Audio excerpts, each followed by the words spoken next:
Pedagogy of the Oppressed by Paolo Freire. This is the article that myself, Nancy, Nick, and Anne have chosen to do our case study on. The actual case study is a NANS-funded school in Huntington called Heritage Elementary School.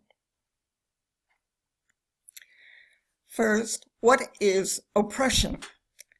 The struggle for humanization is possible only because dehumanization, although a concrete historical fact, is not a given destiny, but the result of an unjust order that engenders violence in the oppressors, which in turn dehumanizes the oppressed.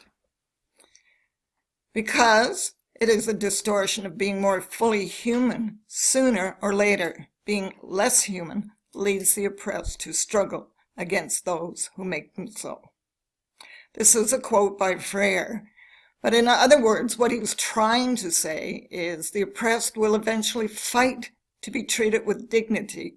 Fighting then becomes the cultural norm. Heritage Elementary is a NANS-funded feeder school, NANS meaning New Approaches, New Solutions, fostering success for students in disadvantaged areas. The Ministry of Education provides funding to a NANS school, and this funding is based on the IMSE index, which has a socioeconomic range from 1 to 10, 1 being more advantaged to 10 being extremely disadvantaged. The index levels are based on the mother's scholarity, which is 2/3 of the weight, and the unemployment level of the previous year, which is 1/3 of the weight. Of our 6 feeder schools, the IMSE range is between 7 to 10. Both Heritage Elementary and Chateauguay Valley Regional High School have an IMSE of 10. This chart is from the Ministry of Education, and it shows here École Primaire Heritage and the IMSE index of 10, and secondary schools, Chateauguay Valley Regional High School, with also an IMSE of 10. So what is the situation for Heritage Elementary and for Chateauguay Valley? The situation is that students arrive at our high school with the long-term effect of a historical, economically oppressed experience. But how much do we know about this history? Would knowing make a difference in our dialogue and curriculum planning decisions? We want our students to succeed, so we need to know who our students are. And according to Freire, often educators and politicians speak and are not understood because the language that we use is not in tune with the concrete situation of the people that they address. To get a little bit of background history on Huntington, I referred to Robert Seller, The History of Huntington. And I've taken a few quotes from the book pertaining to education. The first, settlers arrived in 1823 and started to build a schoolhouse, which employed a series of teachers, including evangelist teachers from the United States, and none stayed. The saying was that Huntington could not give living to any of them. The population of the village up to 1830 was fluctuating, partly owing to lumbering being its main dependence, and partly to many coming who stayed a while and left disappointed. When the government began making grants to assist in building schools, the leading men of the village united in an attempt to erect an academy and petitioned in 1834 the legislature for a grant of $1,000, which was not given. This inability of the settlers to do more than earn a living, and the sight of so many of their children growing up in ignorance from lack of means to pay teachers, caused Joseph Johnson to represent the case to the Montreal branch of the American Home Missionary Society. As well, in those days, the government chiefly depended for revenue by custom duties on tea and tobacco, which was dear in Canada but cheap in the United States, and this gave rise to smuggling. As well, whiskey was the curse of the young village. Hardly any money was in circulation because business was done by trading, which at times necessitated suing to get the money. So what is the effect of knowing this information?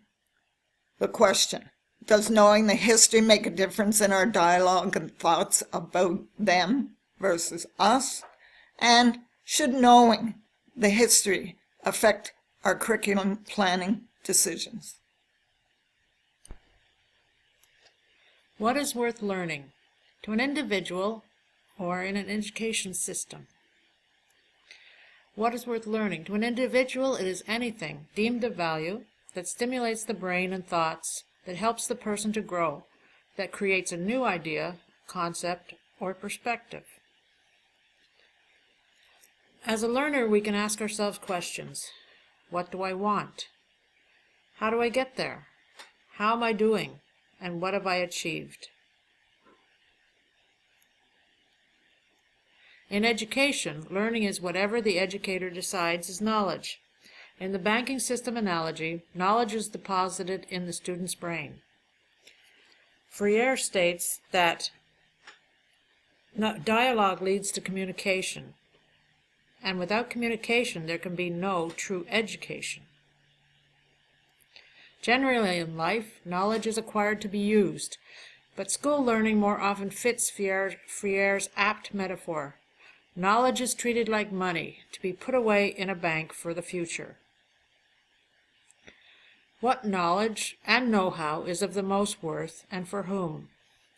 To an individual, what can be used immediately, like what I learned in school today, or later, the math formula I might need, or in the future, something for use in a future job.